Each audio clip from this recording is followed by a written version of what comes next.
tyranny served up Obama as hope, and we all fell for it.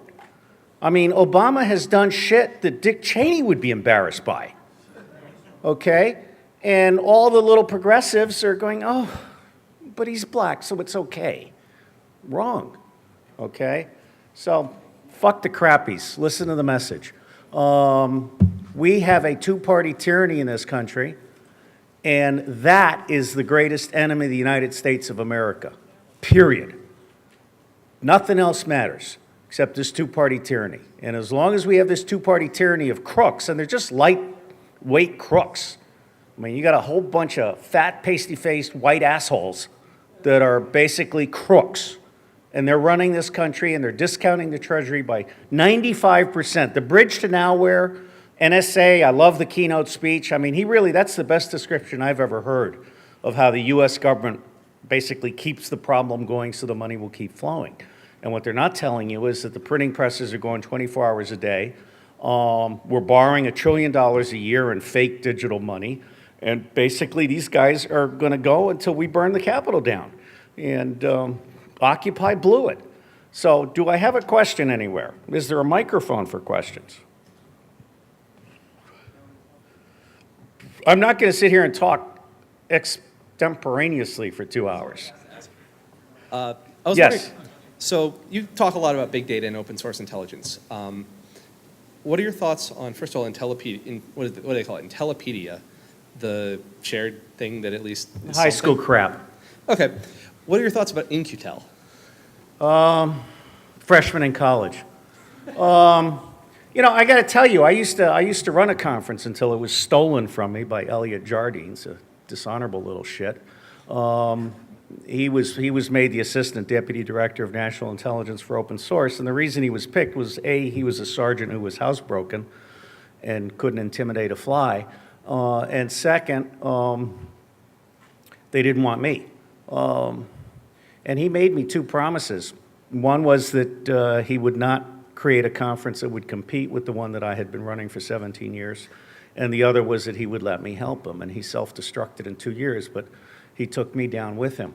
I used to have In-Q-Tel briefing every year at my conference. And at the same time, I had Steve Arnold, CEO of Arnold IT. And after 3 or 4 years, people said, why are we wasting time on In-Q-Tel? Okay. I mean, these are people that think Google is cool. And I'm not impressed. And frankly, there's an even deeper underlying problem in all US government research. There's a wonderful open letter to In-Q-Tel written by a guy named Paul Fernhout, I think it is. And if you imagine all this money that DARPA is spending on sensors and robots and all this shit to kill people, if we spent this money on desalinating water and poverty and ambient power and all of these other things, it would be a completely different world. In my experience, In-Q-Tel doesn't know what it's doing. In my experience, the price of admission to In-Q-Tel is to be so housebroken you're out of touch. And I obviously don't have direct inside access, but I have never, in the last 30 years, met a government research and development person who actually had their shit together. They basically go through the motions, and they let the contractors write the statements of work, and they basically buy whatever the flavor of the day is. I mean, the US government can't build a ship right now.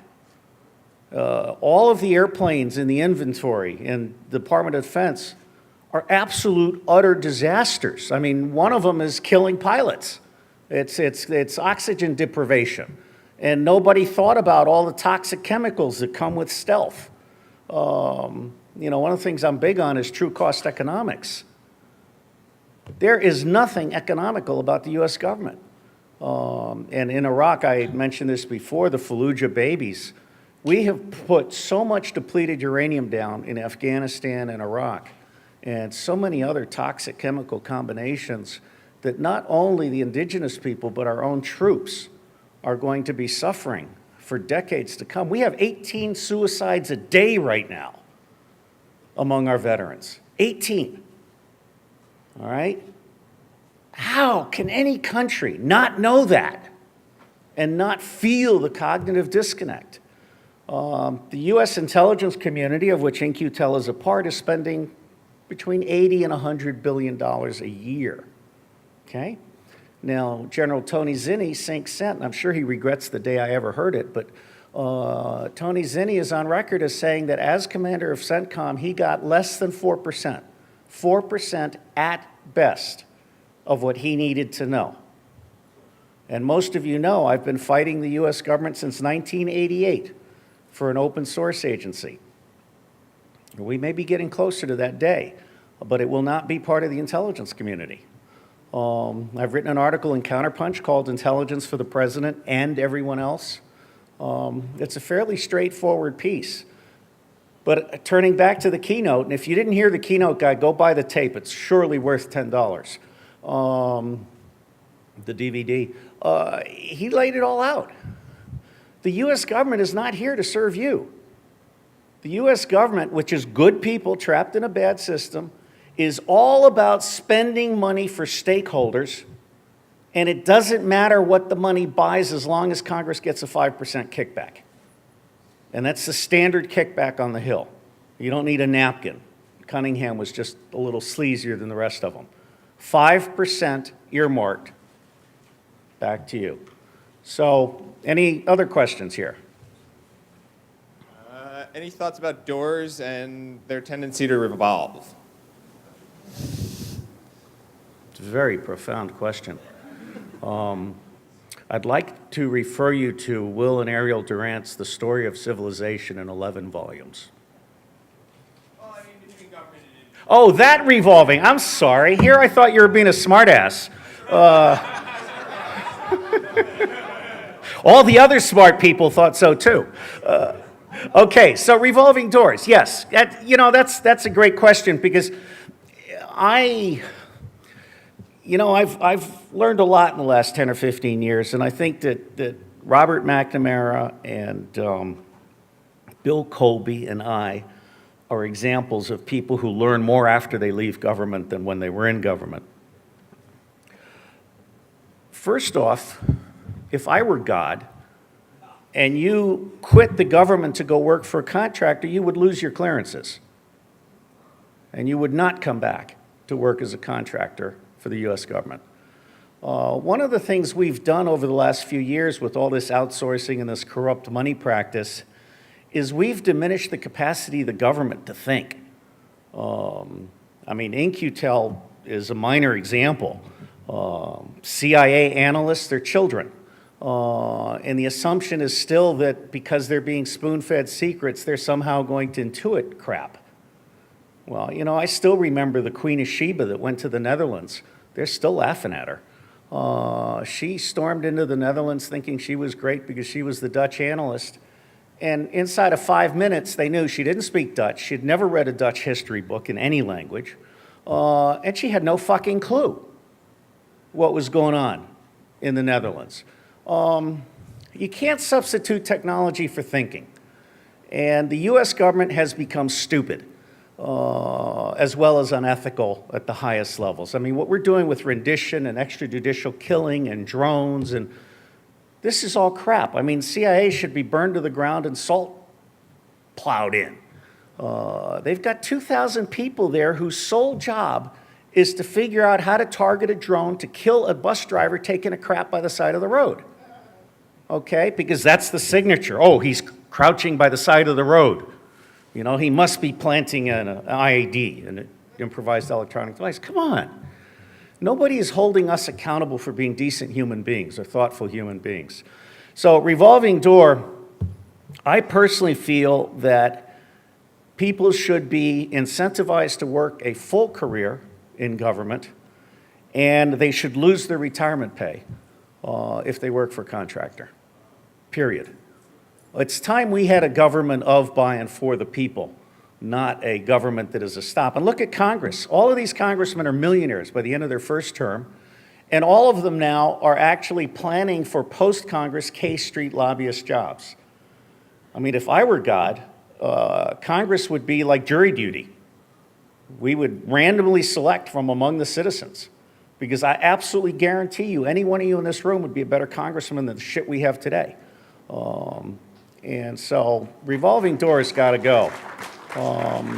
I mean, public service is a very honorable thing when it's done right.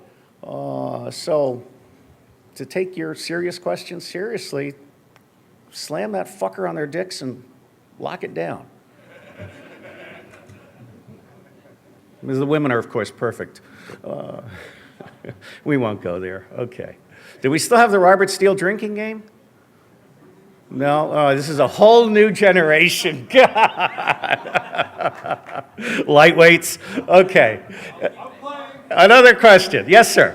2 years ago when you were here, I think we spent like a lot of time, when we weren't talking about spy sex, of course, we were talking about the ideology of terrorism. Now, a big difference between 2 years ago and now is the whole Arab Spring. So I have, I guess, a two-part question. One, what do you think the impact is going to be of basically the people overthrowing dictatorships that were very beneficial to the Western governments?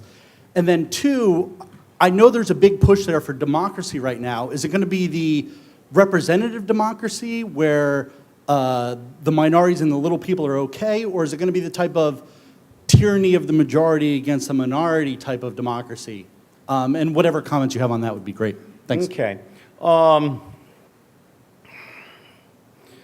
It's always been a troubling point for me that the U.S. is best pals with 42 of the 44 dictators on the planet. I mean, Hillary Clinton is a hypocrite. She walks around lecturing Burma on democracy. We don't have democracy here in the United States, nor for that matter do we have freedom of speech and movement. So let's first establish the fact that the United States government loves dictators. And that's a huge ethical as well as practical mistake. Dictators are not good for anybody. Now, I think the Arab Spring caught everybody by surprise. And CIA will, of course, claim they've been planning it for years and this is the end game and blah, blah, blah. And of course, you may remember that General Clark has gone on record in video as saying that when we invaded Iraq, there was already plans in place to take over the entire Middle East, to basically roll 7 countries. And I think that's true. But the U.S. idea of rolling a country is to basically invade it and assume that they will welcome us as liberators. I mean, the degree of delusion in Washington is, to my mind, amazing. And I'm often reminded of Daniel Ellsberg. His book, Secrets, a memoir, is a very good book. And in there he talks about how he came back from Vietnam and he was talking to Henry Kissinger. And he was lecturing because he was saying, Henry, if you get all caught up with all these top secret, sensitive compartmented information reports and stuff, you're going to become like a moron. Those are Ellsberg's words. He's absolutely right. I mean, you look at General Hayden, General Alexander, they are completely out of touch with reality. They really think that spending $15 billion is going to somehow fix things. It's not. They're basically creating a big fucking hole for the rest of the country to fall into. And it troubles me because I know Alexander and I know Hayden, and they're decent human beings who have been so over-promoted, the Peter Principle looks like a speck of, sand down here. These guys have no business going beyond major. And even there, I wouldn't let them out at night. So we have some real issues here with the United States system of promoting people. Now, the Tunisian fruit seller, I was in Vietnam as a kid. I was in Vietnam for about 10 monk burnings and 10 coups d'etats. I used to trade cigarettes for bullets, and then once almost burned down a golf course. But a magnifying glass and gunpowder and 12-year-old kids is not a good mix. What? No, I just didn't realize grass would burn fast. Ooh. But it was really cool because I was out in the middle of the field, I thought I was all alone, and it started burning, and as I remember it, 50 Vietnamese popped out of the grass. And, I was like, oh. Where were these fuckers? So if you haven't read the book, The Tunnels of Ku Chi, it is absolutely the best book on how Americans consistently underestimate these little scrawny brown people that have big balls, okay? Yeah, exactly. Look, somebody smarter than me said never fight a war on the Asian landmass. And both the Russians and the Americans screwed that one up.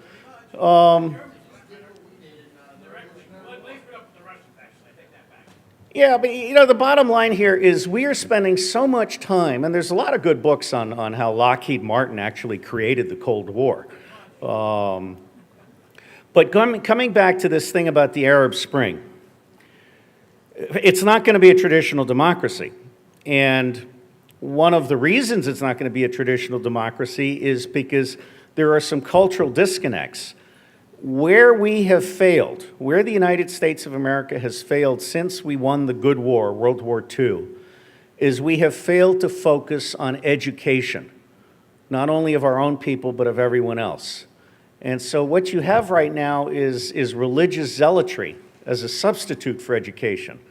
And so you have a lot of these disconnected paths, and I'm very pleased with what happened in the Middle East, and unfortunately, Israel is still the sucking chest wound there. And I don't mean Israel as a country. I mean the Zionists that believe in assassinations and ghettoizing the Palestinians and denying that the Palestinians were ever there. If you go back and look at the biblical maps, Palestine, and Gandhi said this, Palestine is to the Palestinians as France is to the French. I believe it has to be a two-country solution. I believe that Gaza and is it Jericho? Basically, we have to give them a contiguous area of land. And if I were God, I would turn off the money for Israel. We're paying 20% of their government budget right now. And I would also turn off all of the money we're giving to the Arab dictators, or we're giving to the Arab dictators. I would create a regional water authority, because Israel right now is stealing the water from the Arabs with these very long pipes. Okay, Chuck Spinney's put up a marvelous briefing on water in the Middle East. The Dead Sea is coming alive. A very fine academic research program went into the Dead Sea and created the original furrows from biblical times, and got to the point where every drop of rain was captured, and they're now growing lemons and figs in the Dead Sea. Okay? So there's some really amazing stuff that can happen. Now, coming back to the Arab Spring, I believe that open BTS is going to become a reality here in the next 5 years. I personally think Saylor's delusional if he thinks smartphones are going to reach the 5 billion poor. But what you can do is give the 5 billion poor the shittiest Nokia phone on the planet and a call center, and educate them one call at a time. And so I see real promise in this idea of free education, one call at a time. And I'm now at a point, I'm 60 years old, and I was talking to my middle son in the car, trying to get a sense. He's sort of a philosopher. I've got a techno geek at the Rochester Institute of Technology. I've got a kind of philosopher businessman, if you take my meaning. And then my son is my football jock. And I said, so what do you think? And he said, we're just waiting for all you old guys to die. There was a lot of wisdom in that statement. So I think it's going to work out. I've done everything I could, and now it's time for me to go buy a sailboat and chill out with a water maker and solar power and get off the grid. So I'm very excited by the promise of the future. And if you want to read one book or one review of one book about why education is the single most important duty of the state, I recommend Will Durant's 1916 doctoral thesis, Philosophy and the Social Problem, and it's now out in an annotated edition, which is just, if you just read my summary, because I gave all of my books away when I joined the UN, and so those summaries are my cliff notes for smart people. That's a really, really good book. Yes, sir. Hey, thank you for your service. And I know you're not a sir. Okay, this is a bad question, but I have to say it. Are you familiar with a CIA agent named Chase Brandon, who recently published a book called Cryptos Conundrum, which is a fictional book about Roswell? But Chase Brandon is a CIA agent who was for like 30 years. By the way, CIA, Case Brandon is a case officer. Agents commit treason. Case officers recruit them and handle them and terminate them, which means give them money to go away. It doesn't mean kill them. And Chase Brandon is probably one of the last people at CIA that actually speaks 2 languages. And in his case, it's an obscure dialect from the Peruvian Indians. And they've been trotting him out at Camp Perry for every single class going back the last 20 years. This is our guy that speaks this Indian dialect that nobody else knows. But they can't speak German or French or Gaelic. Anyway, I do know Chase. I'll look at the book. Chase is a serious guy. He's a good case officer. I haven't seen him or heard from him in 20 years. Use the microphone for everybody in the back. I mean, and I'm happy to have a back and forth dialogue. I want you guys to have fun. I don't know if he's just trying to like promote his new book, but his whole thing now is like, oh, I was at Roswell and it wasn't man-made spacecraft. He's not giving any definitive yes or no, whether it was UFO or not. Not that I'm going to start a whole UFO dialogue this early in the night, but like... I'm with you. But like I was just on Pluto. Okay, well, that's good. But I'm just And they were all curious. naked. I'm just trying to get a take on the guy, like as a human being. As a human being, Chase Brandon is a decent human being. And look, governments around the world are starting to declassify all their UFO files. I mean, there is absolutely no question that a whole bunch of technology became available in the 50s and the 60s, and it was locked up. Basically, governments have screwed the people. And we've allowed businesses to get away with shit that is just outrageous. Now, there are at least 100 planets with life on it, okay? At least 100 other planets with some form of intelligent life, hopefully one that hasn't acquired nuclear weapons. I actually heard a UFO guy on one of the intelligent channels a few years ago, and he said he thought that a number of these nuclear mishaps, like the plane that was taking nuclear weapons toward the Middle East and then it kind of had to go down and that revealed the whole thing and it took that off the table. He actually thinks some of this is contrived, perhaps by extraterrestrial intelligence. I don't know. I personally would like to think it's insiders that still have integrity. But he said something that I thought was very interesting, which is that Earth could be quarantined because we're nuts. Or at least the U.S. is nuts. Yeah, and it's... Anyway, so as far as Chase goes, if I happen to see the book, I don't read fiction very often, but I would say to you that one of the things that's going to happen in the next 5 to 10 years is we're going to first we're going to know with absolute certainty who killed Kennedy. We're going to know who killed Martin Luther King. There are great books out on that now, and I'd be glad to answer questions about... Yeah, but I charge for the answers. No, no. Actually, I'll give you my personal view based on books by others, and don't ever think this is Robert Steele running his mouth with his opinion. Everything I say is rooted in the thoughts of others. Chase is a good person. I'm glad he survived. But I will tell you, I was hired by the Special Operations Command in 1997. To identify and evaluate 396 terrorist sites in 29 languages CIA did not speak, okay, including Gaelic and Catalan and Polish. It turns out the Poles were the front guys for the Soviets on a lot of terrorist stuff. So the reality is the U.S. government doesn't speak foreign languages. It disrespects open sources of information. It's in this cloud, and it's not very effective. As far as extraterrestrial stuff, I mean, we've got enough problems here on Earth, so I'm not really thinking about it very much. Rule by Secrecy, Jim Mars's book. Yeah, it is a great book, and I gave it a rave review, but I very deliberately did not include his conclusion about the aliens and stewards and the Illuminati and all that stuff, because I did not want to detract from the rest of the book, and that stuff is on the edge. So anybody ask me a question about 9/11 or JFK or whatever? All right, everybody shout out, what do you really want to know tonight? What?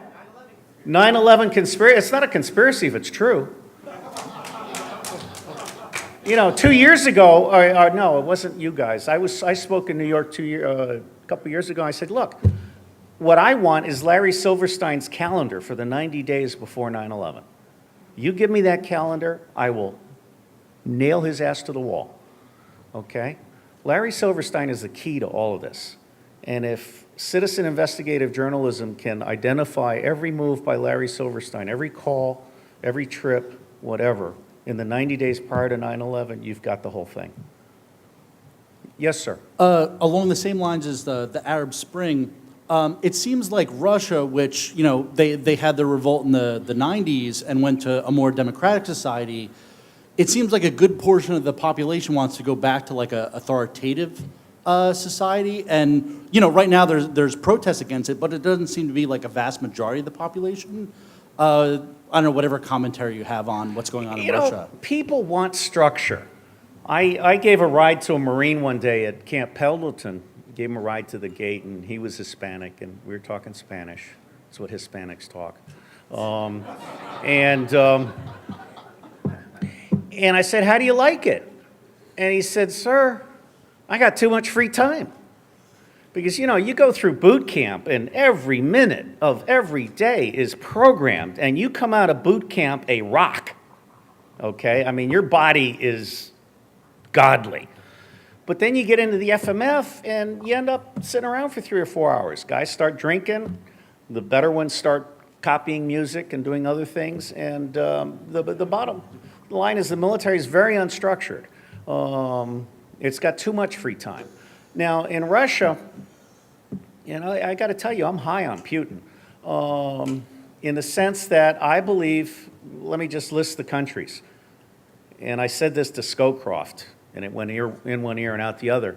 Nothing the United States does matters unless we can develop a multinational information sharing and sense-making grid that allows Brazil, China, India, Indonesia, Iran, Russia, Venezuela, and wild cards like Nigeria and Turkey to get it right, okay? We've basically fucked the earth for the last 50 years, and we haven't learned anything from it. So there's some real opportunities here.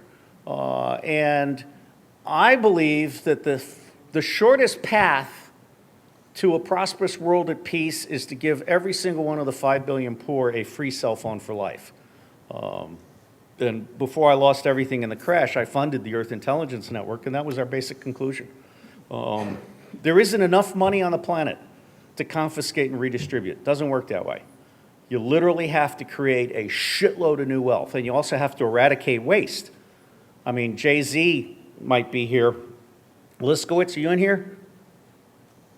Okay. But he did a one-year study on the true cost of a T-shirt. And, you know, when people start to realize that there's 500 gallons of water, there's X number of toxins, there's 17 hours of child labor, there's $2 million in tax avoidance, stuff like that, the market can start to move markets. Right now we have very uneducated consumers. And I think that as information becomes more freely available, it's going to change. It's going to change everything. But my bottom line is the schools are broken, the universities are trash. I'm actually encouraging my 10th grader to test out, which does not do me a lot of good with my wife.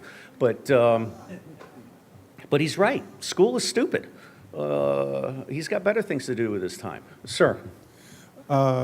I'd like to invite us imagining planning for the public ceremoniously withdrawing their consent from the whole corrupt bunch of institutions, our government, and begin planning now, creating that alternative. But along the lines of revolution by baseball cap, I wanted to present to you the possibility of a firstie. Of a what?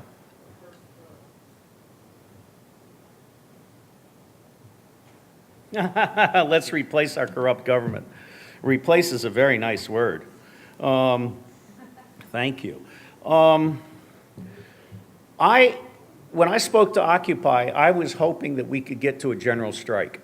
My original, how many people have seen the video of me 6 minutes in Occupy? Okay, if you look up Steel Occupy election reform, you'll get right to it. It's 6 minutes. Another guy taped it. I personally believe there is still time to have an electoral reform summit and to actually put forward a slate of candidates, a coalition cabinet, and to demand of Congress an electoral reform act. And I believe that Occupy should occupy the home offices of every senator and representative. And I believe that the country should go on general strike from the 4th of July onward. Well, all right, it's a little late, I'm a little retro here.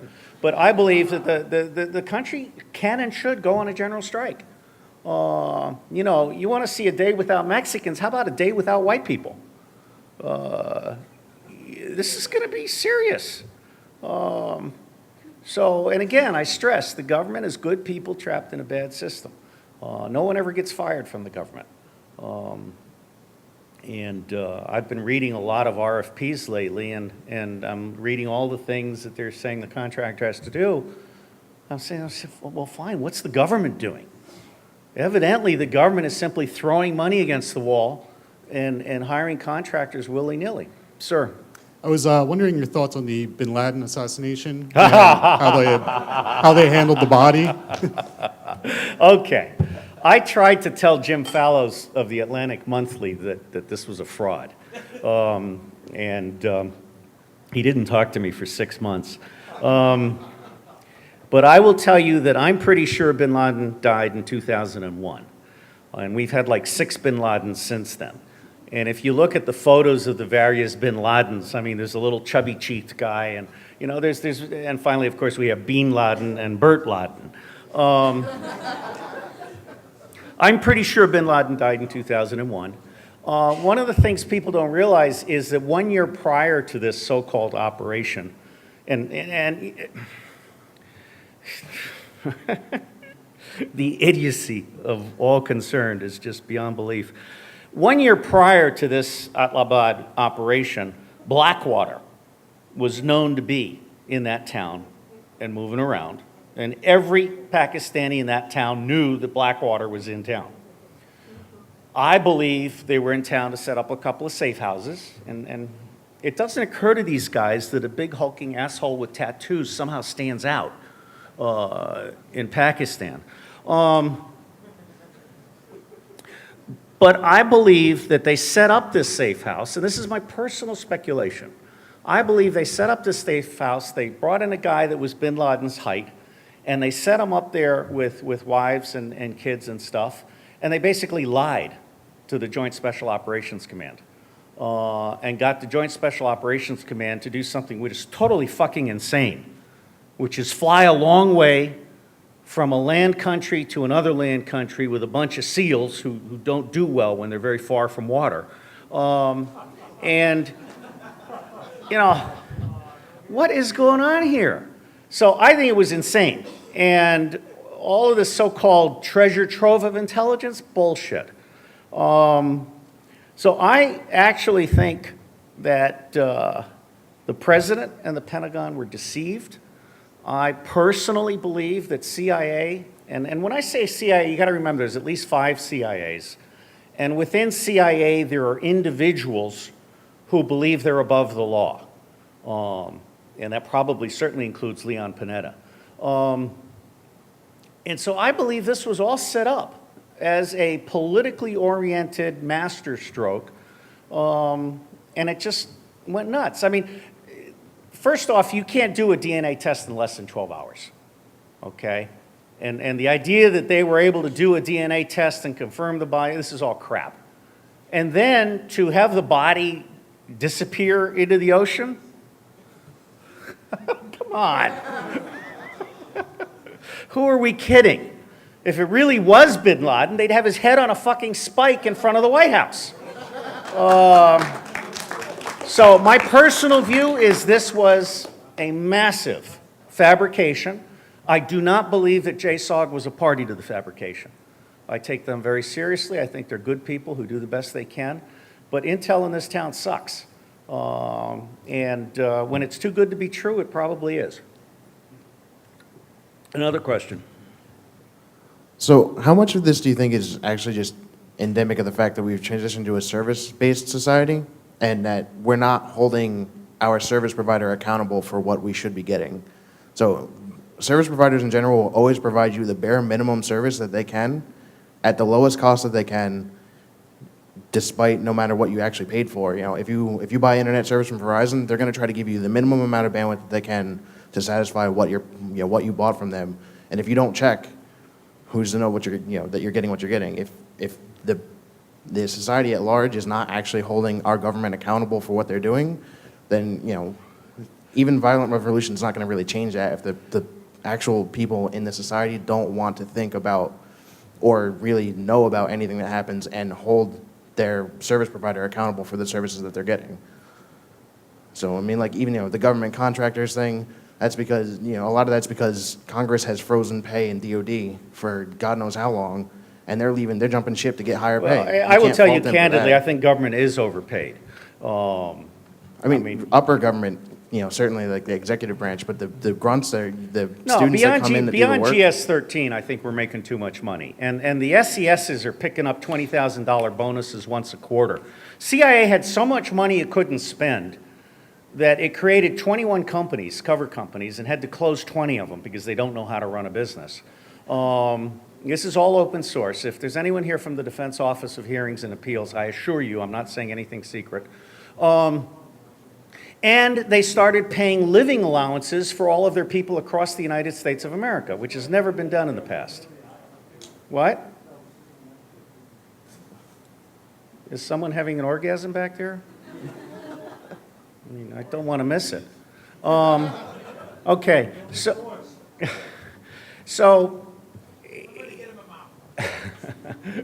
I got to remember, I was actually nominated by Reagan to be a Deputy Assistant Secretary of State.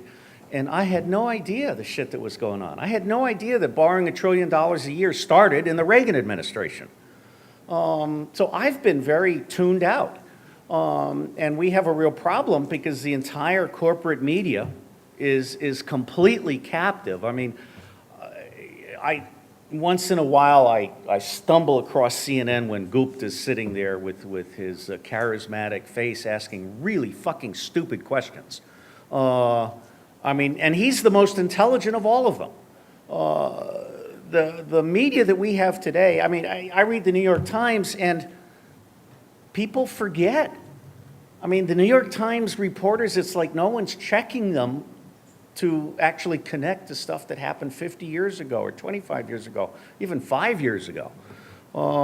So we get the government we deserve. And unfortunately, and I said this the other day, it goes back to the 1920s. I think there was a decisive downward turn in the United States in the 1920s when Rockefeller and Carnegie did two big things. They bought up all the public transportation companies in order to put them out of business, and they created a school system intended to create docile factory workers. And unfortunately, that's what we've gotten. So I don't know what the answer is. I've given up. I've done everything I could to try and save 2012, and nobody's listening. So I got to go sail.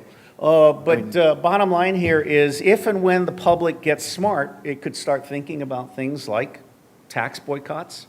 It could start thinking about things like really terrorizing its congressional representatives. I mean, I think the point that I'm trying to make is the fact that the government that we have and a lot of the other stuff that's going on is really just a symptom of the problem and not the actual problem itself. right? So you have a large population that either for whatever reason don't care or don't want to think for themselves, and they just take whatever they've been conditioned to basically be fed. There's nothing you can really do to even try to get them to think about something else. And if they don't think about anything else and they just take whatever's in front of them, they follow blindly for whatever's in front of them, and they don't hold anybody else accountable for anything else that's happening, and instead just get rage and What scares me more than anything is the degree to which America has become polarized between two extremes, both of which are completely stupid. But I mean, I was at when I was up in New Hampshire, I actually qualified to be in one of the presidential presentations there. And I was talking to some guy who believed that Rick Santorum was the greatest thing since sliced bread. And I said something critical, and he looked at me like I was a fucking terrorist.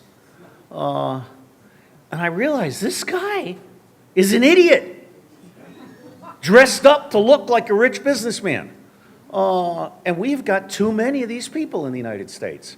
And of course, money now, Citizens United. So I don't know what the answer is, but I can say with certainty that the government is full of good people trapped in a bad system, and the U.S. is over the cliff and on the way down. And I think, and here's kind of my best answer, is if my wife didn't have a government job, I'd be living in Maine now. And I think localized resilience, including urban farming, is where we're going to have to end up. And it's going to get to the point where most of these cities, including New York City, are going to die.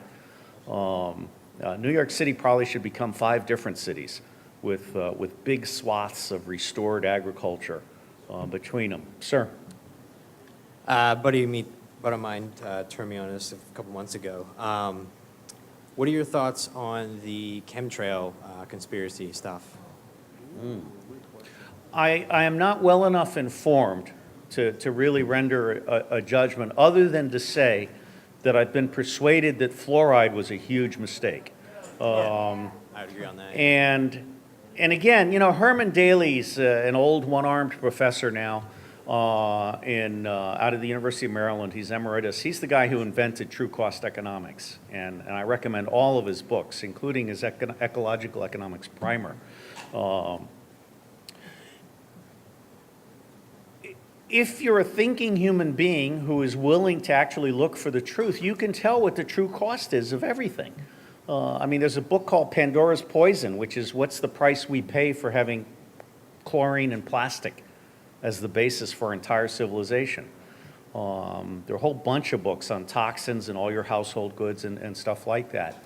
So my bottom line is I'm not willing to say that chemtrails are a conspiracy. I am willing to say that the U.S. government, state governments, and corporations have been irresponsible to the point of being guilty of war crimes deserving of a Nuremberg trial against we the people. Yep.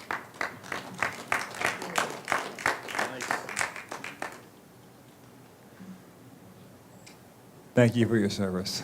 Please don't do that. Okay, in 2010, we were talking about the. I'm going to start calling on people if he comes up one more time. I'll be out more than one more time.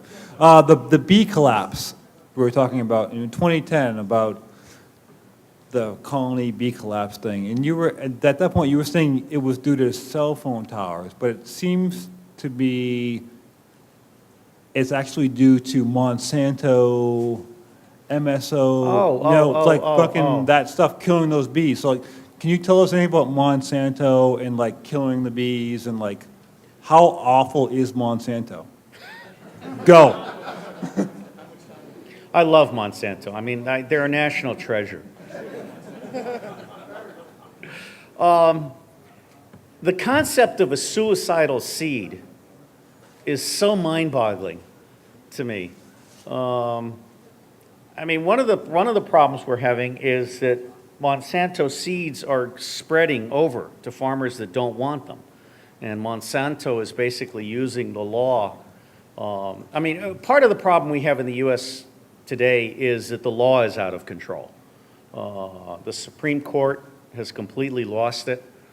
Citizens United. And in fact, it wasn't, as I understand it, this whole corporate personality thing was not decided that way by the court. It was actually a mistake in the reporting. And then Justice Powell spent 20 years building up toward Citizens United. I'm serious. I mean, Justice Powell has, with the U.S. Chamber of Commerce, been working toward that decision for 20 years. So it's possible to understand true costs. And it's possible to understand that Monsanto seeds are a death wish for the rest of us. And there are governments now that are banning genetically modified foods, and they're being very, very scrupulous. Scrupulous? Whatever. So again, one of the frustrations I have is that all corporations operate under a public charter. But one of the things I learned from Carl Deplinger, who's one of the Tea Party founders, is that we suffer from something that's called control fraud. Control fraud is when your government turns a blind eye to high crimes and misdemeanors. And the US government has chosen in the last 10 or 15 years to basically turn a blind eye to all manner of financial, engineering. I mean, Charles Perrow has written an excellent book called The Next Catastrophe. I mean, there's a chlorine tank sitting above the New Jersey Turnpike just waiting for a pissed off guy from New York City to pop it. And imagine that. What we do to ourselves is beyond belief. And I personally, if I were God, I would not punish Monsanto. I would expose them. I think the only answer, the only nonviolent answer that's sustainable is get the information in front of the people. And one of the problems we have is we don't have enough true cost surveys. If I were a professor, every one of my students would have to complete a true cost survey on anything, a pen, a jar, a piece of glass, whatever, because that's what's missing. We're missing the true cost information. Once that true cost information breaks out into the public consciousness, these corporations will shit to change. Yeah, sir. When you were mentioning extraterrestrials, I couldn't help but think of a George Carlin routine.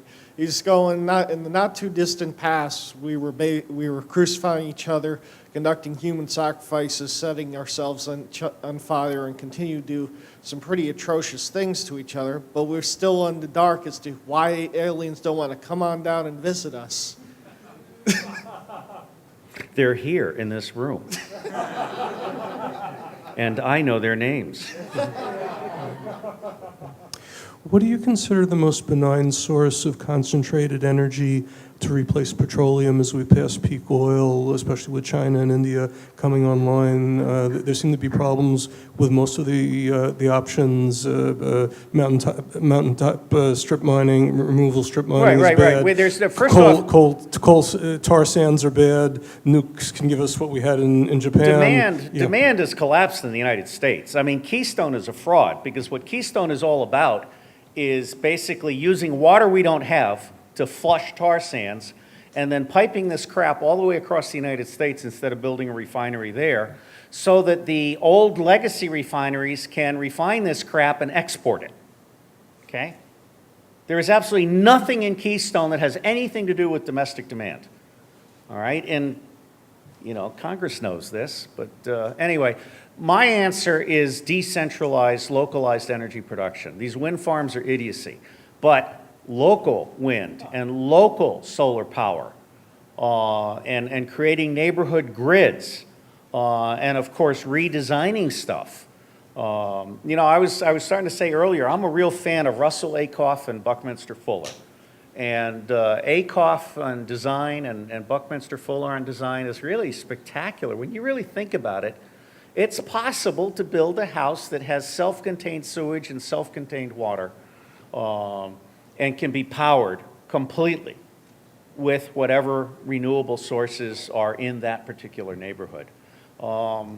So when we created the Earth Intelligence Network, one of the things I did was take the 10 threats that the UN high-level panel had picked, poverty on down, and then I looked through all the Mandate for Change books and I went and I identified 12 policies: agriculture, diplomacy, economy, education, energy, family, health, immigration, justice, security, and society, and water. You know, the Office of Management and Budget hasn't managed anything, ever. But in the 1970s, they made a very specific decision that they would just be the green eyeshade types and move the money. And there's absolutely no coherence, and there's no evidence-based reasoning behind any policy that the U.S. government pursues. It's all about ideology and paying off campaign contributors, and basically the cabinet secretaries are there to serve the people who get the taxpayer money, not the taxpayers themselves. So my general sense, and again, I'm kind of captive because my wife has a good job and it's going to last at least another 4 years, and it may be that she has to work for another 10 years if the U.S. government doesn't collapse. Which, I'll tell you what, there's some scary shit coming down in 2013 and 2014. We are in big doo-doo. Well, how many of you think the unemployment rate is 8%? It's 22.4%. And in my demographic, it's 40%. And in the young kids coming out of really stupid colleges, it's 40%. Okay, the number of kids living at home is incredible. 46 million on food stamps. Middle class is gone. Basically, Obama has been a placeholder. And everything the U.S. government and the media are telling you is intended to get us to November without us freaking out. And once we get there, then Israel can attack Iran, build more settlements. The president has already put in place what he needs in order to do price controls and food rationing and water control. I'm very concerned. Now, the one good bright side is they figured out the Halliburton camps won't work. And so... Where we're all going to live then?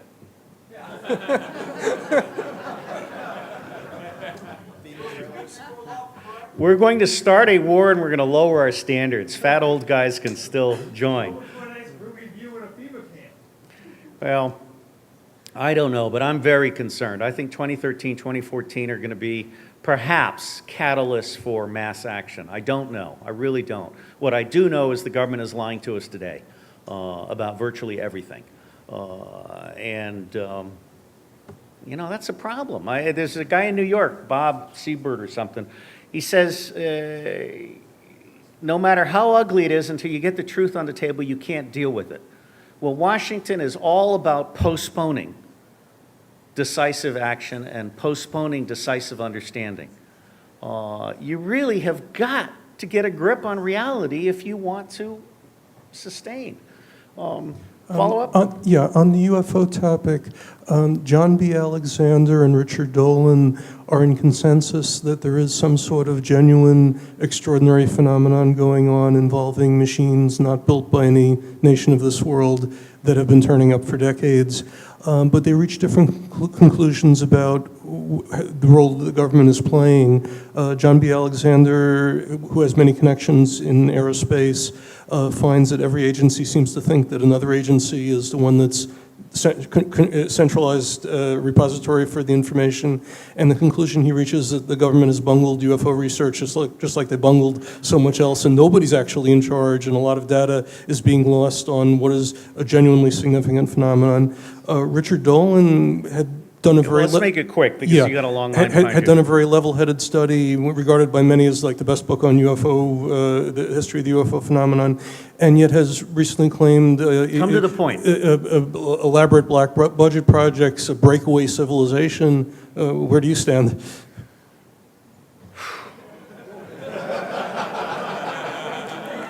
I'm thinking. First off, it's characteristic of the U.S. government to bungle stuff. I mean, one of the reasons I don't think we're any further ahead is because the Air Force ended up being the first one to deal with extraterrestrials. And that was a huge mistake. Huh? No, don't get me started on Army Pentecostals. You know, there's some real serious shit going on in this country. I mean, there's like 3 coups d'etats starting in 9/11 and working their way forward. One of the things that I've seen is that we have spent an awful lot of money building some very big tunnels. There are actually some books I haven't had time to buy and read, but I think there is a whole underground USA. And I have no idea who gets to go there or what. But what most people don't realize is what the rich realized in the 1920s in New York City, is when the shit hits the fan, if we're not all able to cope with it, the ones who have their little hideaways aren't going to last very long. And so this is an all-in kind of thing.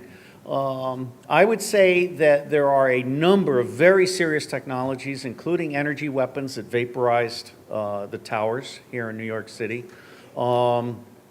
with maybe small Coke can-sized nuke devices as well. This is why I would like Larry Silverstein's head on a platter. But there have been technologies, and some of them may actually be in use today. I mean, we may have some stealth craft that are way beyond drones. But those are very narrowly managed. I mean, if you want to get an example of how stupid the Air Force is, just look up Gorgon Stare. You know, it's a drone with 50 eyeballs. And the Air Force insists that what's taken by those eyeballs can only be looked at by a U.S. citizen with secret clearances. Okay, so I got a whole bunch of guys in India at $5 a day dying for work, and the U.S. Air Force can't process these 50 things. And oh, by the way, bandwidth is more expensive than pilots. So I would say there is definitely some technology that has been withheld from the public that may be exploited by an agency here and there. But by and large, the default for the U.S. government is always assume mass incompetence. Sir? The last few decades, the United States had a war on drugs, which has obviously failed. Now, in the last No, couple... wait, it was very successful. We've brought in more drugs more efficiently than ever before in history, and we single-handedly turned Afghanistan around. What is your problem? USA! The last couple years, we've seen an order of magnitude more deaths in Mexico than we have in other war fronts. Do you see the cartel war in Mexico eventually spilling over to the United States? Well, I think it already has. One of the things, in Arizona, I think our own cops killed those guys. There are an awful lot of people in the United States that die without a trace. And I don't think we really have a grip on just how false the calm is above the thing. Mexico, see, part of the problem is the war on drugs is a very conflicted war. I mean, some of you have seen me in The Great White Hope, which completely surprised me in terms of getting around. DEA and CIA run drugs into the United States of America.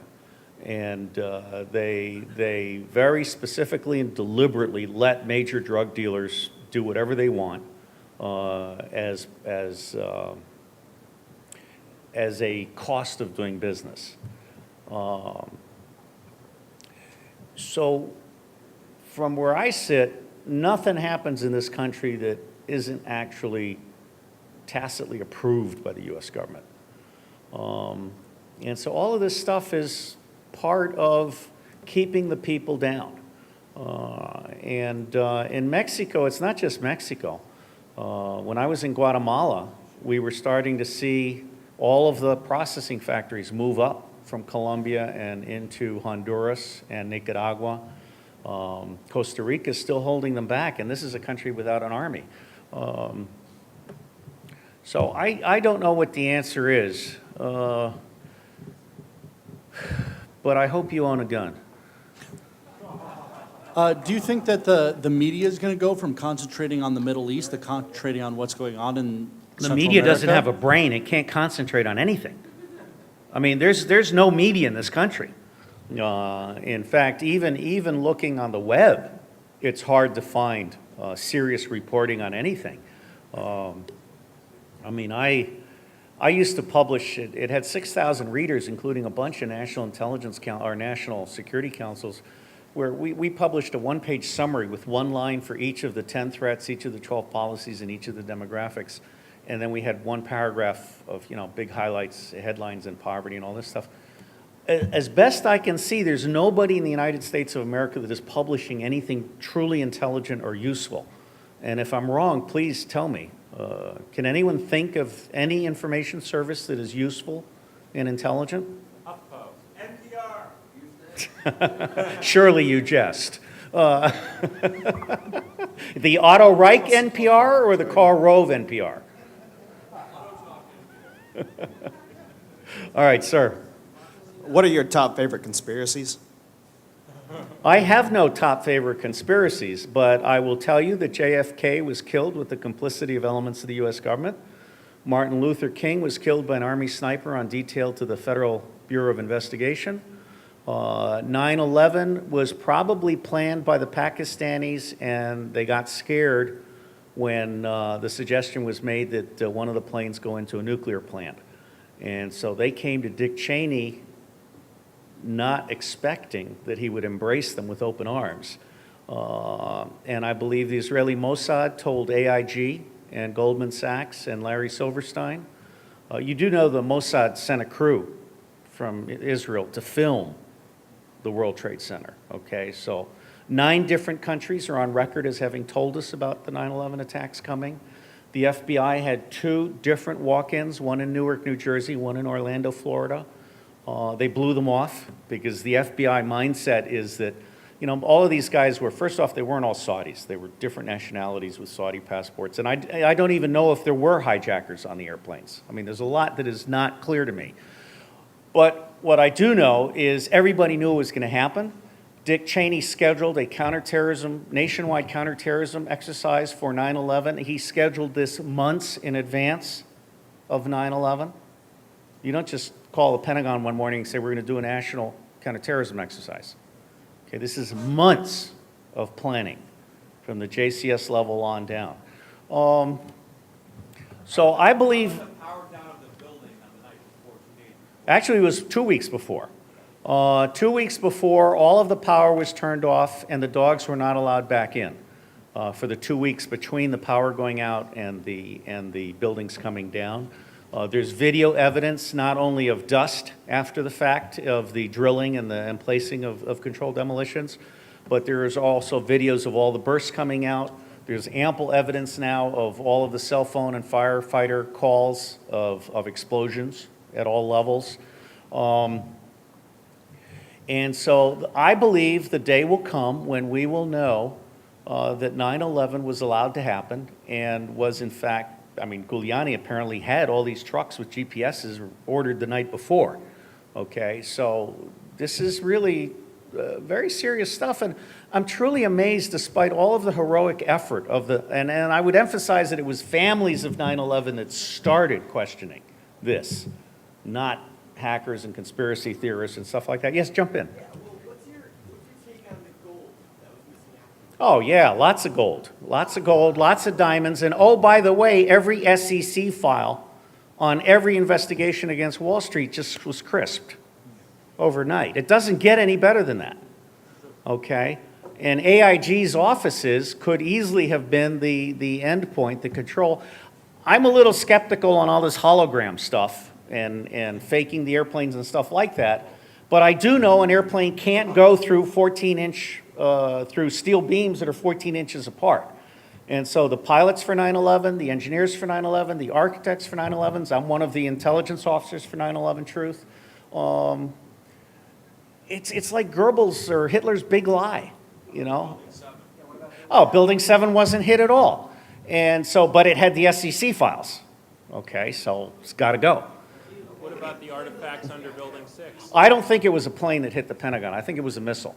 I've cleaned up after airplane crashes and actually helicopter crashes. There's shit all over the landscape.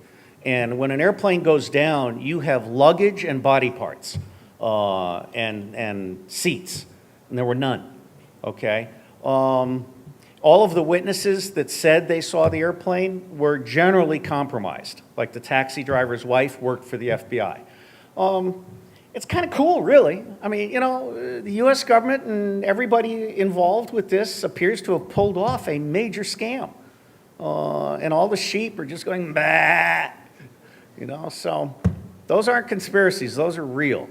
The one that really pisses me off is the USS Liberty.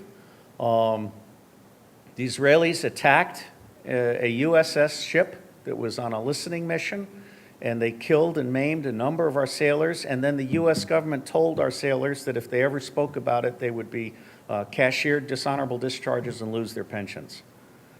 That's not a conspiracy, that's an actual fact, and that troubles me. Yes, sir. Well, Lyndon Johnson. Oh, man, don't get me started on Lyndon Johnson in Texas. Yes, sir, ma'am, whatever. I can't see from here. Yes, you mentioned coup d'etats, and I wanted to talk about, as civil society continues to deteriorate, as the means to subsistence for more and more people is cut off, as unemployment rates rise, and et cetera, what is the possibility you see of insurgent elements coming out of the military, and how could that play out? And at that point, perhaps, even if you wanted to go so far, what is the proper response of the social justice movements, such as Occupy, which have attempted a nonviolent strategy, which up to now has failed? Thank you. I'm pissed at Occupy. First off, I did my first graduate thesis on predicting revolution. I created an original matrix, which is still, as best I can tell, the best thing out there. And if you look up preconditions of revolution in the USA, you'll find my graphic. And then in red, you'll find all the ones that exist in the United States. We are absolutely in a pre-revolutionary condition. The only thing we're missing is what's called a precipitant. This is why I'm looking for a soccer mom that wants to burn herself to death on the steps of Capitol Hill. Please just send your application to robertdavidsteelevivas@gmail.com. Your kids will be taken care of. I'm sorry, that is bad, isn't it? But you know, it's for the greater good of America. And it has to be a really busty soccer mom. I mean, you know, I want CNN just drooling as she burns up, okay? I guarantee you that will set this country on fire. And we'll throw in a Cuban pool boy for nothing. Let the flames catch him too. Anyone got a duck? I've completely lost my train of thought. Oh, okay, so insurgency. I think this is going to be our finest hour. You know, there's a great book on doing democracy. And right now we're in stage 5, which is the darkening clouds. We're in a slump. Everything's starting to happen. We've got our apps. We can do flash mobs. We can Twitter. I hope you all saw my good not Twitter slide.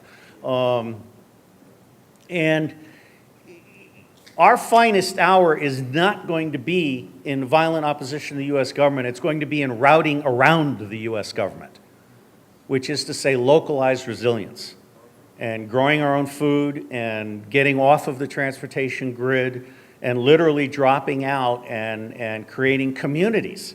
I believe there will be a migration from the cities out into the rural areas. And I believe the best thing we can do is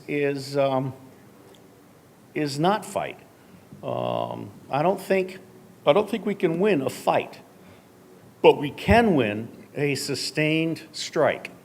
As far as guns and gangs and all that, it's well known that the U.S. military is not only the favorite training ground for all U.S. gangs, it also, at no additional cost, trains the Taliban multiple times. I mean, the U.S. Army training in Afghanistan is R&R for the Taliban, okay? Rest and recreation. When they get hungry and tired and stuff, they come in, they swear loyalty, they get trained, uniforms, food, weapon, and then, you know, after a while they leave. And the whole cycle starts over. We're incredibly naive, or at least we were. I may be dated on this. So I believe we're actually getting to a point now where the U.S., let me put it this way, the industrial era is about to collapse. And the information era, unfortunately, is represented by Microsoft, Google, and Oracle. And so that's bad. Does anyone not agree with me? Facebook. I think Facebook is so far down in the dumps, it's not even worth noting. Twitter is a mess. Apple. Apple is cool, but Steve Jobs is still a control freak. And he's looking over your shoulder right now.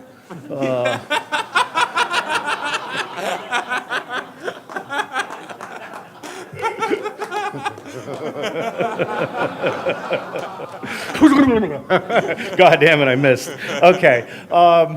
This is I wrote this book. By the way, if you haven't picked up one of these little cards, where are they?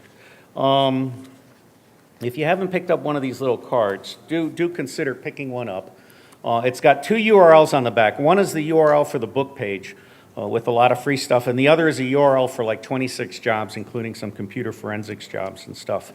I regret that it's the first of my 9 or 10 books that I couldn't give away free. That was the deal I had to make to get Random House to put it in bookstores. But it's the Open Source Everything Manifesto.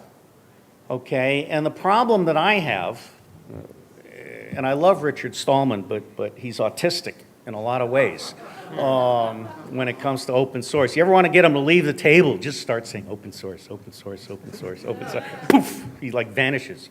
But the thing is, I love him. He's a god. He's authentic. But the open source software people aren't talking to the open source hardware people. Open BTS isn't talking to Open Spectrum. Open Data Access isn't talking to Open Standards. Open government is a joke in the United States. And so I believe we actually have to get to a point now where we can create an end-to-end, and LibreOffice is coming along pretty nicely. We have to get to a point where we can literally say, if it's not open, I'm not touching it. And I think that's the solution. And this whole open source philosophy, I mean, this is a culture hack. It's not a technical hack. I love the way the Linux guys say, put enough eyeballs on it, no bug is invisible. Well, put enough eyeballs on it, no true cost is invisible. Put enough eyeballs on it. When I spoke to Gnomedex in 2007, I told them all to attach themselves like stink on shit to every public official and every company and become the light on that person or that company or whatever. So I think we're getting close to that. And I've completely lost my train of thought. Maybe to clarify my question, I'll put it this way. He says that so diplomatically. Thank you. Yeah, thank you. Do you believe that like the state would simply become irrelevant or hollowed out? I mean, this is the vision that David Graeber lays out. That's a really interesting. I happen to like government. I think government is important. McIver wrote an excellent book on the nature of the state, what the state is supposed to do. So the state is supposed to do the stuff, the external diseconomies, or the things that aren't profitable for corporations. And I certainly think that health should be a public service, and that education should be a public service, not what it is now. But where we're going is toward hybrid self-governance. Panarchy, how many know the word panarchy? Wow. Okay, you guys, go look up panarchy when you get home tonight. Panarchy is essentially what happens when every human mind is connected to all relevant information and all other human minds, and you're able to self-govern on the fly. Okay? So there are 8 tribes of information: academic, civil society, commerce, government, law enforcement, military, media, and non-government nonprofit. There is no problem on the face of this planet that can be addressed with anything less than the information from all 8 tribes. Okay? So government is basically coming off the tail end of an era when it could be stupid without being held accountable. And we're now moving into an era where stupid shows. And I mentioned the other day this I love Dave Weinberger's book, Everything is Miscellaneous, and then his more recent book, Too Big to Know. We're now moving to a point where, and John Perry Barlow was great when he spoke at my first conference in 1992. He said the internet interprets censorship as an outage and routes around it. And that was a very inspiring thought for me that I received from him. We're now getting to the point where I would say 3/4 of the world economy is now routing around governments. Okay? We not only have the original traditional organized crime, which is actually now disorganized crime. In Central America, it's a come-as-you-are game. and little groups link up and we do things and then break apart. It's not really organized in the way that we think of it. But you've got traditional organized crime. Then you have what's called System D. Okay, System D, it's a French term, and you can look it up. But System D essentially is people who are self-made entrepreneurs who will go to China and buy 15 generators and bring them back to Nairobi and sell them, and the government never knows they're there and doesn't collect taxes. Okay, so you got System D. And then you have Mitt Romney and all the offshore money. Okay, so you've got all of the corporations in the United States. You've got something that's called import-export pricing fraud. I had a guy talk a number of years back. We're losing over $50 billion a year in taxes to corporations that basically say that rocket engines coming in cost $25 and pencils going out cost $60 or whatever. You know, so they're manipulating all of these things in order to avoid taxes. So I would say 3/4 of the world economy is no longer visible to the government. And that's having a painful effect. So coming back to hybrid, if you take water as an example, and it's a very good example, if you take water as an example, you have to be able to pull together all of the information that academics can provide with all of their deficiencies, because academics have become stupid also. But academics, civil society, I mean, Taiwan right now is giving rewards to citizens who take a picture of pollution and email it in. Okay, so there's all that stuff. Then you've got government, honest media, like the little water newsletters and stuff like that, and then NGOs. There's Steve Denning, when he was at the World Bank, actually persuaded the World Bank that it wasn't a bank, it was an information database. And they're starting to get their heads around that idea. So the long and the short of it is, because of Microsoft, because of the way we have developed computers as basically electronic wastebaskets with no Dewey Decimal System, and hyperlink is way behind the curve, we're living in a world in which 2% of the information is visible. And of course, Google, you get what someone else pays for you to see, which I think is pretty corrupt. You know about programmable search engines, right? So Google cannot be trusted at all. And so I think we're getting to an era now where government is still going to be important, but if the government is not authentic and legitimate, it's going to be routed around.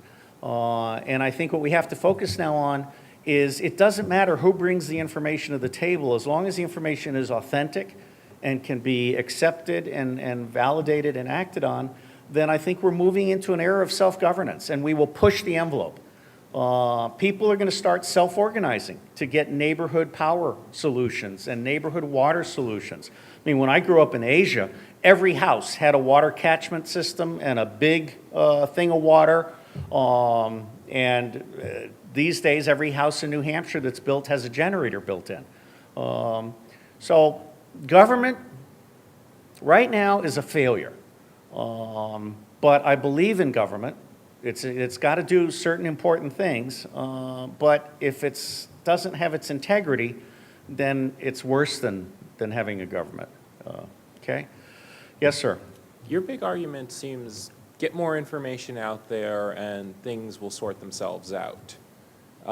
We have to open up the information to people so they know what That's Monsanto a start. is It's doing. not the solution, yeah. Okay, but in a lot of cases, people are already subject to an information flood, and they already have more than enough information to make these decisions. People know about the bad acts of many corporations. They know about what's actually in their food in many cases, and yet they still eat it, even if they already know the bad things are in it. Twinkies. Sure.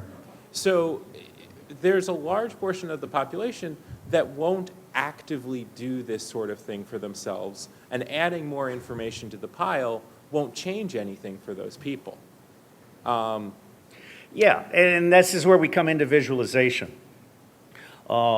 Peter Morville, I think, has written some excellent books, including Ambient Findability. I think we need to get back to the classic comics. You know, when I was a kid in the 1960s, I owned every classic comic. This is the great books. This is, you know, like Les Miserables is a comic book, you know, and for a 12-year-old, that was a pretty cool way of reading important works. It comes back to education. What we have here is this massive disconnect. First off, reality is not really that visible. People don't really understand the cost. I mean, the US media is censored in the sense that they're not showing the actual cost of depleted uranium and the actual cost of water aquifers that are dropping and all of this. It's like white noise. There are a number of books. I've got a slide out there. If you look for graphic information pathologies, you'll get a slide that lists them, and each one is a title of a book. Fog Facts, Forbidden Knowledge, Manufacturing Consent, of course, Lost History, Missing Information, McKibben's book. I mean, what we have out here is this environment of information that is not making sense, and it's not being presented to people in a compelling way. And so I think the next big leap is going to be in visualization, and it's going to be in personalization. I mean, Wired had a thing where it said, you know, if you point your cell phone at this thing, it says, if you eat me, I'll kill you. Well, we need to do more of that. And I think we're going there. So my big thing is not actually put more information out. There is a vast reservoir of information that needs to come out, the true cost of stuff. We need to understand the finances of every congressman in detail. I mean, because right now it's like people aren't even paying attention.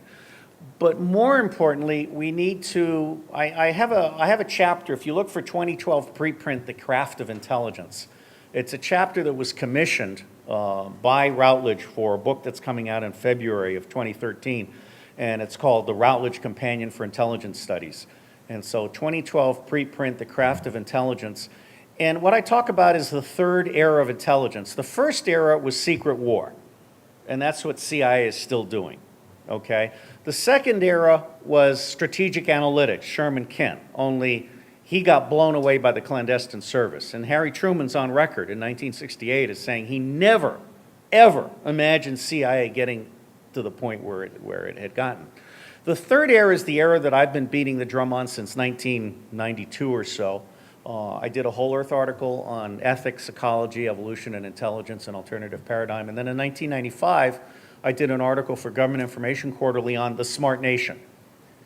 And so where I think we need to go is toward creating a smart nation. And if I were God, my dream job would be Deputy Vice President or Secretary General for Education, Intelligence, and Research. And I would basically strip 4/5 of the secret budget. I would completely turn education on its head. And I would have research focused on real needs for prosperity and peace. Because most research today in the United States is incoherent and lacks purpose. I mean, DARPA, their greatest big idea is we're going to put moats all over the Arctic. And they're going to send back signals on how cold it is. You know, I got an Eskimo with a cell phone that'll tell me that. So I think we're moving in some very interesting directions. And so I'm not about, I'm about public intelligence and the public interest. And just to kind of finalize this thought, there is the craft of intelligence is actually very, very good. It begins with requirements definition. You have to define what it is you want to know that will make a difference. And then collection management. You have to know who knows. Okay, you have to know where to go get it. And 80 to 90% of the information you actually need to answer an important question hasn't been published. So the acme of skill is to actually put the person with a question in touch with a human with the answer who creates the answer. Like I needed to know about the Zeeman effect for detecting underground facilities. And so I did a citation analytics, found the top 100 guys in the world, found the top 10 in the US, called the chairman of the Department of Astronomy at University of Illinois, Urbana. I said, hey, I want to send you $2,000, and here's what I want you to do this weekend. And he did. So that's how you really start getting good at this stuff. And then finally, you have machine speed processing. In 1988, I told the General Defense Intelligence Program managers, I was the Marine Corps guy, and I said, hey, if you can't put geospatial attributes on every datum we collect from this day forward, this was in 1988.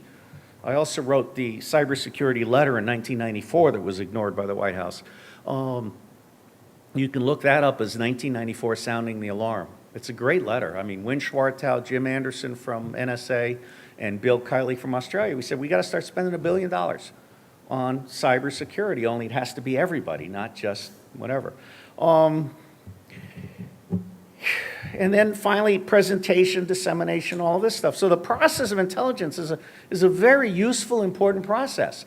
And the point that I try to make to the secret mandarins who are tired of hearing, actually, I don't know if since so few of you have heard me before, I'm gonna use this.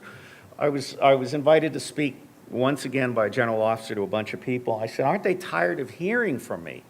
And he said, Robert, you don't understand. They haven't been listening, but this is the year I think they'll listen.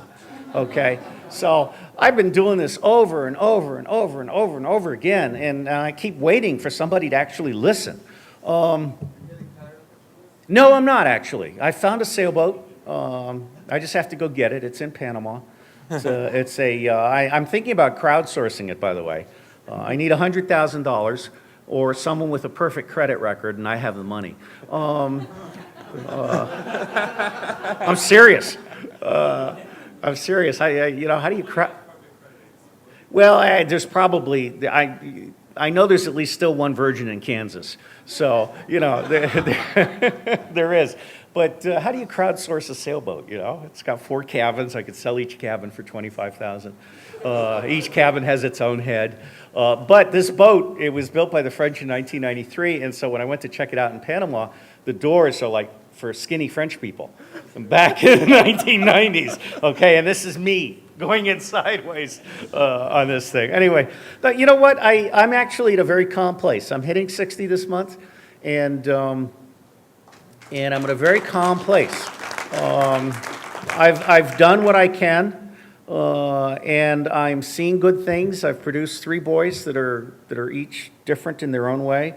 So we all do what we can, and I think that I really, honest to God, think that when this country collapses, it's going to bring out the best in us, because it's going to demonstrate that the government is so totally fucked up. We need to start over. Well, the connection that I had in mind specifically. For example, because I had in mind the example of food. Food is something everyone needs, and food is something that has Right. a lot of things wrong with the way it's produced. Absolutely. We waste 47% of it. But most of the people who are buying food don't really have any option to go outside of that. I mean, there are like organic farms, there's community agriculture, there's these sorts of programs, but they're all on a limited basis, and your average person who just needs to get some food to feed their family doesn't really have access to these options. So even if they have all of the education that we want to provide to them, they don't really have a choice in that matter, and they may be too busy working and feeding their family to But that's a do business anything about opportunity it. for someone like you. I'm serious. I think what's going to happen here in the next 2 or 3 years, I mean, I've made a lot of mistakes in my life, and one of them was not taking my wife's house off the grid. And one of the things I discovered when I was looking out for things I could do while still being in the middle of the cesspool, Washington, was there's this 40-foot wide Bucky dome with, you create a pond around the sides, and then there's a little pond in the middle, and you can grow tilapia. And then on top of the tilapia, you have all these plants, tomatoes, cucumbers, whatever, and the fish shit fertilizes the plants, and it's like this self-contained, really cool thing. Now, where I think there's a business opportunity is becoming a block organizer who basically brings information and shows people options and then becomes the runner. Because I think we are going to see a real need for this kind of thing, and so smart people like you could maybe find a business niche, using information to connect people with a need with a solution that is outside the mainstream. Speaking of business niches, could you tell us Okay, more? you got several people behind you. Yeah, quick one. Can you tell us more about the Coke can-sized nuclear weapons? Catch. Gordon Duff, who is the founding editor of Veterans Today, and I have to emphasize, I believe diversity is a big part of the magic, but when you're dealing with diversity, you're always going to have lunatics mixing fact and fiction and stuff like that. But Gordon Duff, who has a lot of credibility with me in certain areas, and I'm not so sure in other areas, he has written an article, and if you look up Coke can-sized nukes, you'll get to it. But Gordon Duff, Veterans Today, Coke can-sized nukes, and I'm fairly well convinced that we do have miniature nukes, but I'm also more interested in the more recent story, which is about the World Trade Center vaporized. I mean, not a lot of it fell down to the ground. And we're talking steel beams every 14 inches. This thing was built to withstand a 747 loaded with gas.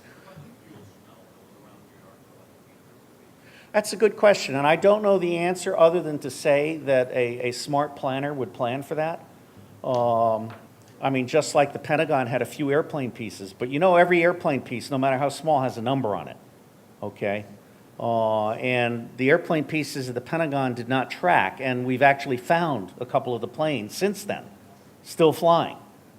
Okay, so I don't have the time to actually create a war. I mean, if I were really serious about this, this would become a war room. There would be a timeline along that wall. We would be bringing in all kinds of information. We'd be checking every single thing. We would be interviewing all the witnesses that the 9/11 Commission missed. For example, George Bush without his nanny, the general who was on watch. Okay, we have a half hour, and I will stop, but I will stay available to anyone who wants to have questions. No, 8 hours and 1 minute is the record. I'm going to leave it at that. I nearly killed myself going back. I mean, I was peeing Red Bull all the way. Anyway, what's that? Now, you know, Red Bull is actually a pretty good solution. Anyway, so where were we here? You've gotten me off track. The general. See, what happened here was Dick Cheney scheduled an exercise so that he could control the government. And the FEMA Emergency Command Center for New York City was conveniently set up on the pier. They didn't use the command center that's already in the World Trade Center. That's a clue. The general in charge of the National Military Command Center excused himself at 8 o'clock and disappeared and didn't come back until 11. I mean, I want to know where he was.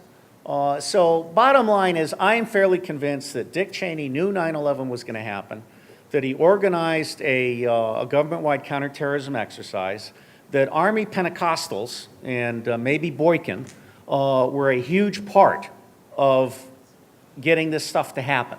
I'm fairly convinced that the Pentagon was hit by a missile. An Air Force Major General in uniform said on television that he was in charge of all Soviet imagery analysis, and he believed it was a missile. And if you look at the Pentagon, it's a hole, okay, until it collapses. There's no parts. There's no luggage. There's no seats. There's no body parts. There's no tracks of the engines. And some of the stuff that these airplanes are alleged to have done is beyond belief for anyone who is a pilot, and I'm not, but I've listened to pilots talk about this. What's that? Yeah, exactly.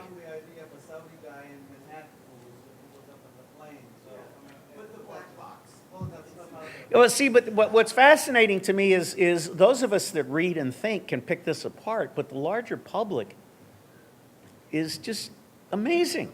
It's amazing. So go on, another question. Oh, now for something completely different. Okay. I just wonder if you have any comments on the geopolitical implications of the opening of Burma to the West. Discuss among yourselves.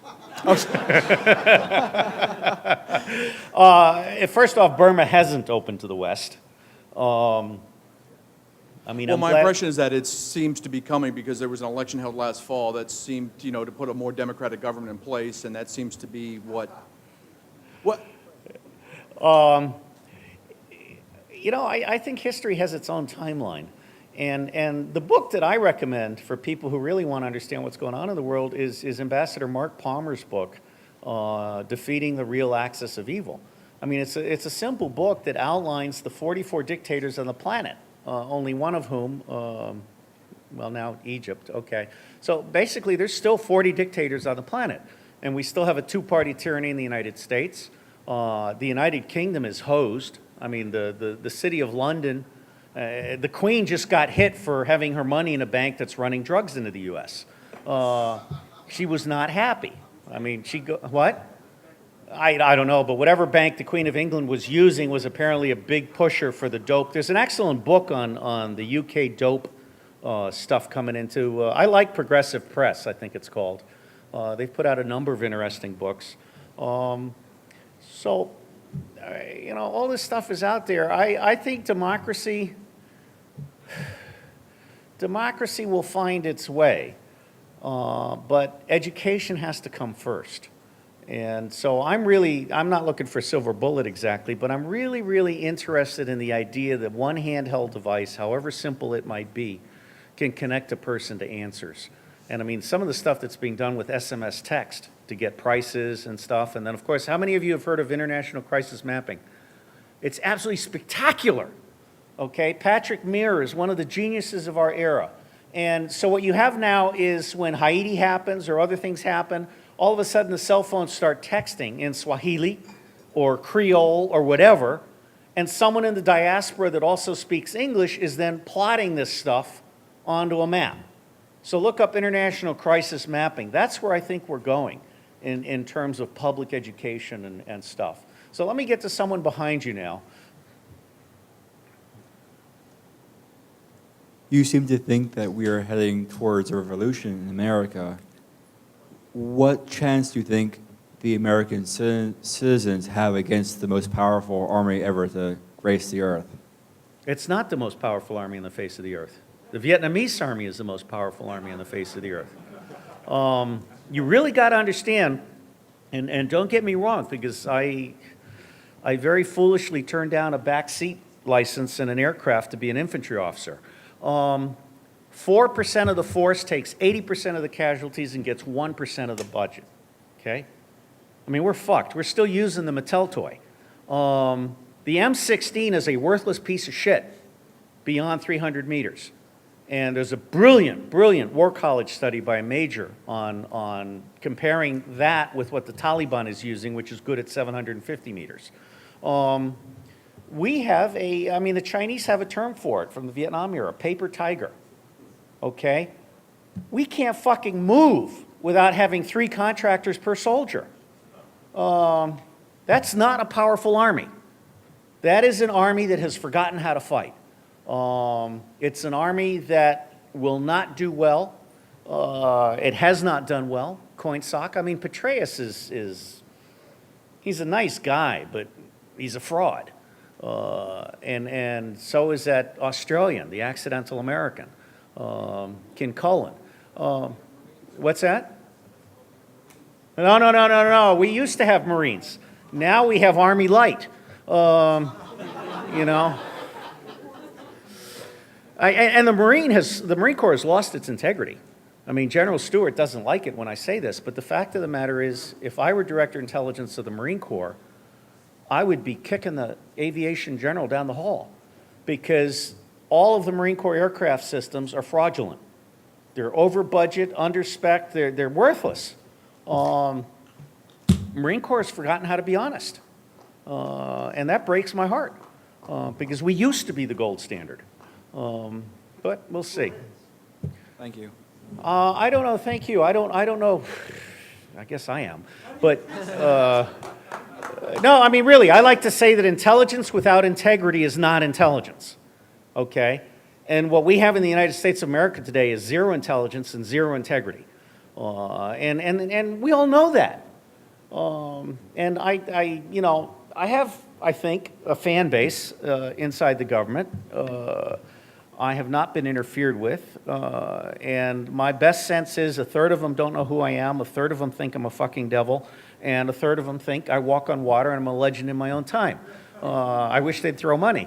But the reality is there is no government employee that actually wants to be an abject failure, except for all the people sitting at desks in the IRS. But, the reality is everyone has their pride and their sense of purpose and stuff like that, but what we don't have in the United States is leadership. Lee Iacocca wrote a wonderful book called Where Have All the Leaders Gone? And I ran for, how many of you know that I ran for president? All right, I ran for president for 6 weeks. From like December through February, more than 6 weeks, okay? I was accepted by the Reform Party as a presidential candidate. I got listed on Politics One. I got interviewed for On the Issues. All of that is still up there. I created a website called bigbatusa.org where I put all of my ideas. And I ran for president for 3 reasons. One, I was unemployed and I figured anything I could pick up from Indiegogo would be good. And I made about $1,500. 2, I wanted to put on one website a serious presidential candidate offering. And Romney and Obama cannot match me, okay? I mean, if you want an honest president who has a brain, I'm it. And it's not going to happen. It's not going to happen. But the fact is, I can, the automated payment transaction tax, a balanced budget, a coalition cabinet, this is not rocket science. It's just common sense with integrity. But neither Obama nor Romney is capable of common sense with integrity because they are the puppets of a two-party tyranny that is so totally corrupt as to be an enemy of the United States of America. So the second reason I ran for president was so that I could send a letter to every other presidential candidate and try to engage them. And what I learned from those exchanges is that the other candidates have varying degrees of good intention. I would say Jill Stein has the highest good intention, even though she's a deer in the headlights. Ron Paul is a fraud. I'm sorry. I have to say this. His son is a dick.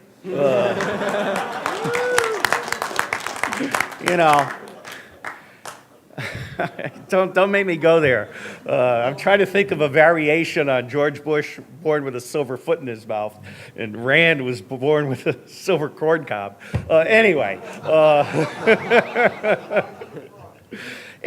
Basically, he's been groomed by his dad, and what happened, and I had a good conversation with someone from Texas the other day, basically Ron Paul's been bought off. They gave him a district. They kept him happy. He's a multimillionaire. He's dropping out. He did not confront Romney. He did not do what he should have done. In my view, Ron Paul and Dennis Kucinich should have answered my letter, and they should have sponsored an electoral reform summit, and they should have gone all in to make 2012 the year in which we take this country back. It was doable. It's still doable. Why didn't he? Because he's a worthless sack of shit with too much money and not enough balls. Really, I don't mean to be mean to Ron Paul. I want Ron Paul on my cabinet. And if you look at the coalition cabinet that I put up, Ron Paul is slated to be the guy who closes down the Fed and that gets rewarded as becoming Chief Justice of the U.S. Supreme Court, which is my revenge for Citizens United. And I think Ron Paul would be a great Chief Justice, but he doesn't have what it takes to actually confront evil in his time. Okay? And so I treasure Ron Paul and I treasure Dennis Kucinich, but neither one of them is capable of being a leader because they don't have the balls to do what needs to be done right now, even though they have the gravitas and the personal standing to actually make a huge fucking difference.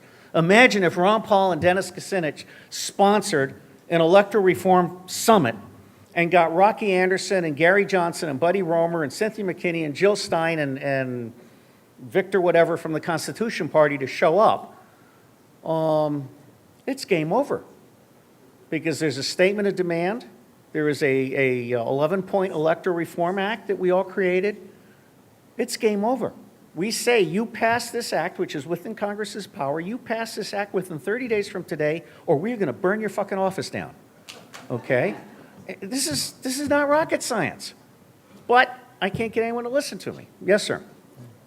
Okay, so I'm wondering what you think about the idea that people might be able to change the world by creating groups of like-minded individuals to kind of shelter themselves from the larger society, to kind of create mini societies that are more in line with what they want out of society. Like, you know, creating like intentional communities. Right, or things. absolutely. I love it. Do you think there's a future in that? It's already here. Well, a larger future, more than just like hundreds of intentional communities that are like dozens of individuals, but more like hundreds of individuals and hundreds and one of my favorite people is Barbara Marx Hubbard, and I don't know if anyone knows this. I had to learn it from her. She was the second female vice presidential candidate with Ferraro. She actually came up through the floor and was a legitimate party candidate to be vice president the same year that Ferraro was the party choice. She's written a book about conscious evolution. I think we're in the process of evolving. And I believe that intentional communities are not only inevitable, they're the only alternative.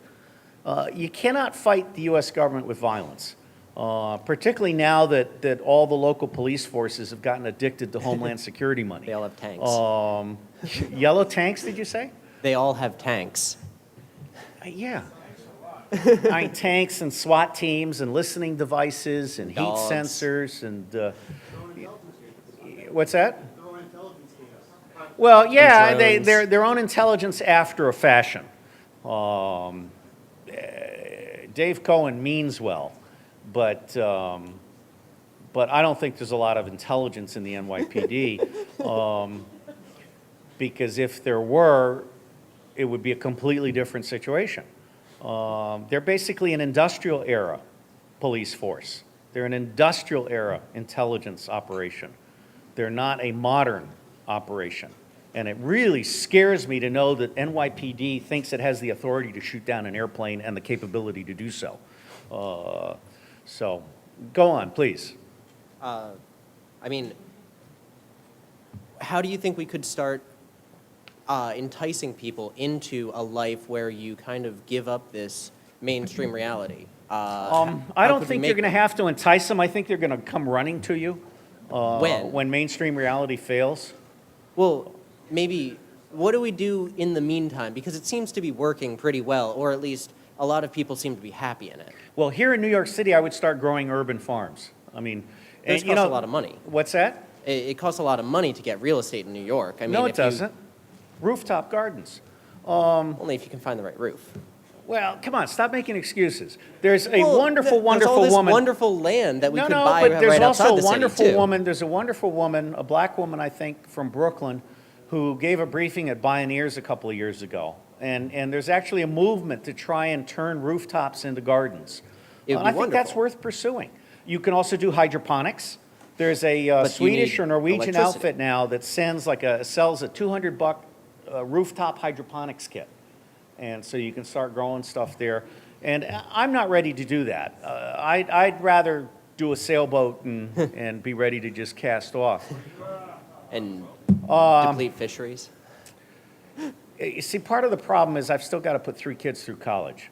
But if I can lose enough weight and live 20 years, then yeah, around the world is about right.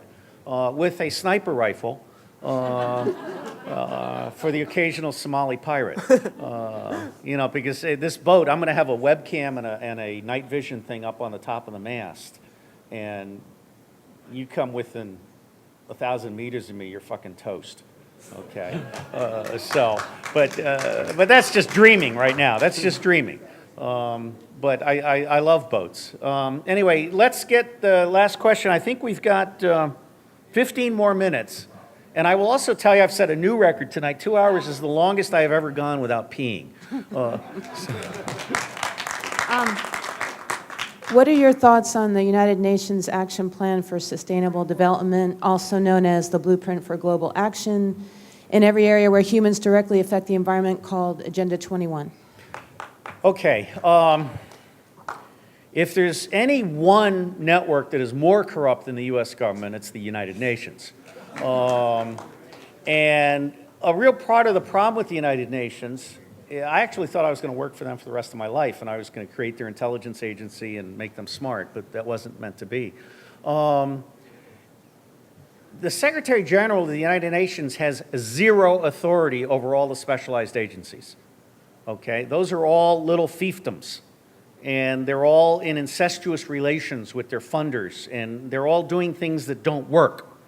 Okay? The United Nations is largely worthless in practical terms, from my point of view. It has a lot of great theater, a lot of gender this and gender that, but it doesn't actually work. 1/3 of the United Nations is spies, okay, working on each other. And the problem with spies using the United Nations as cover is they suck at their UN job. Another third of the United Nations is the idiot nephew of the village chief who has been brought in to have a sinecure in the United Nations, which means essentially that 1/3 of the United Nations is actually carrying the whole thing.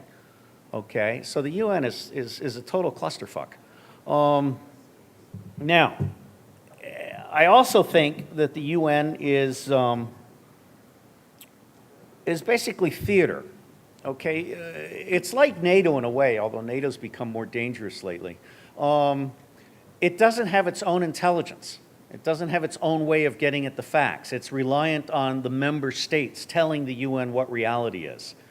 And it really is completely out of touch with modern technology and with the possibilities. I mean, I've envisioned a global range of gifts table so that you can actually connect a person with the need with a series of people who can meet that need, and you can have accountability for meeting the need all the way along. Imagine a farmer in Rwanda using a 1950s Romanian water pump, and one of the pieces breaks. So a tourist takes a picture of that piece and uploads the need with a geospatial coordinate. A Romanian engineer says, I have a lathe in my garage, I can build that, but I can't afford to ship it back. A German comes in and says, I will pay for the FedEx from there to there. And then someone in the capital city of whatever says, I will take receipt of the FedEx and deliver it to the village, and I will post a photo of the working pump once it's done. Okay? We're not very far from that. I mean, you've got guys doing wonderful things like twittering for $200 to build a well in Africa, and the next day, I hope it's not the same well that keeps appearing, but the next day there's a picture of the well with your name on it. Okay, that's really cool. So the United Nations, in my view, is part of the theater. If I were God, I would basically kick them out of town and turn that place into a park. I mean, I'd get rid of the building, and I'd create a marina right there for my boat. Well, Rockefeller gave it to the United Nations. Mic check. It's USO. Yes, sir. I'm afraid they're going to turn our country into Haiti if they've got too much power. Well, yes and no. We're not Haitians in the sense that I think there's still America the Beautiful. And this is a very rich country. It's just we've been letting the crooks run the place. So I actually don't think we're going to turn into Haiti. I think, you know what? I think we're about to have a national enema. Okay? Sorely needed. Sir. Okay, it's one quick comment. You're talking about making the UN smart. Making the UN smart is like trying to teach a donkey to read, okay? It's not going to happen. Yeah, all right, so get rid of them. I tell you, see, the United Nations is an industrial era model. It's all these stovepipes and very ignorant stovepipes, and there's no orchestration. See, what I'm working for is, if you look up M4IS2, it stands for multinational, multi-agency, multidisciplinary, multi-domain information sharing and sense-making, M4IS2. That plus open source everything are the two things I'm thinking about these days.